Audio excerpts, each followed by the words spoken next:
We solved the same problem in the previous example by applying the concept of equilibrium, which is if three forces make a triangle, then there will be an equilibrium. And then you apply the cosine law to find the unknown side of the triangle. In this one, it is asking that solve that same problem. So this 150 pounds is the resultant from this 100 pound and another unknown force. So solve the same, that unknown force, however, this time apply a force resolving technique. So, simply two forces, one is acting this way, then if the resultant is here, the other one has to go the other side of the resultant. So this is what the question is asking, find this resultant force. So let me grab my pen.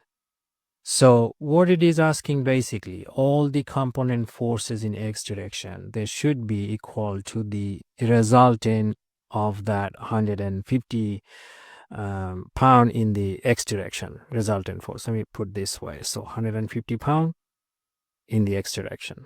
All the y component will have the exact, if you resolve all the y component forces, that will be equal to the y component of that 150 pound force. So that's what you have to apply.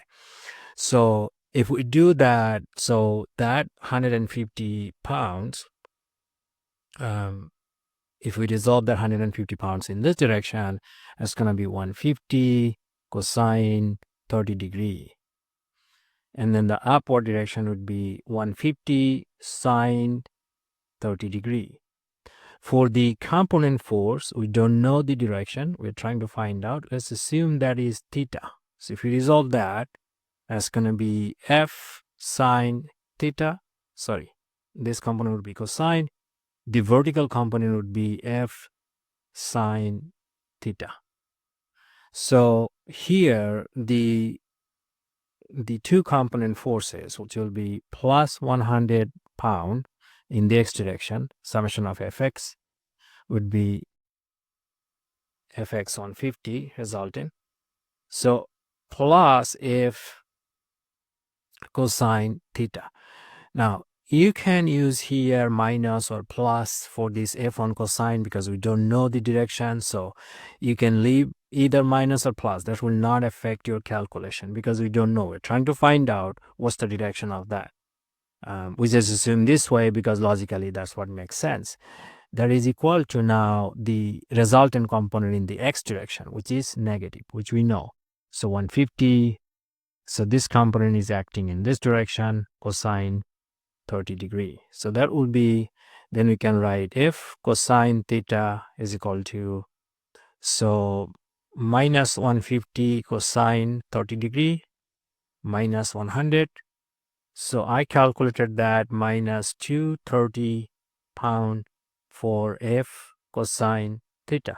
That will be my equation 1. My equation 2, when I apply the summation of Fy direction is equal to y resultant force.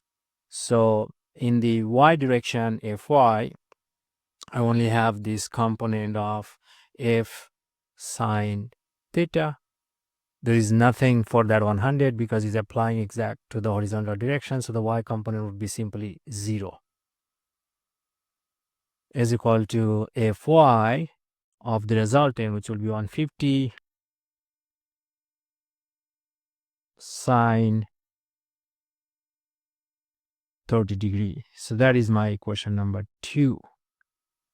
So now I can do simply equation 1 is square plus equation 2 is square. That will give me F is square cosine is square theta plus F is square sine is square theta is equal to minus 230 whole square plus 150 sine 30, that will be 75 pounds plus 75 square. So F is square cosine is square theta plus sine is square theta, that will be equal to whatever that is, and cosine squared theta plus sine squared theta, that is 1. So f will be simply square root of whatever you get here. I calculated that 242 pound. So that is the component force. We also have to calculate the angle. Simply we can do equation 2 divided by equation 1. So then that will be f sine theta divided by f cosine theta is equal to 75. We have minus 230. So then we have 10 theta is 75 divided by minus 230. So theta I calculated again 18 degree. So this theta with the x-axis is 18 degree. Negative indicate this force direction would be in this way. I mean the outside of that 150. So negative 18 degree. If you want to find the positive angle, simply 180 minus 18. That will give you the positive angle.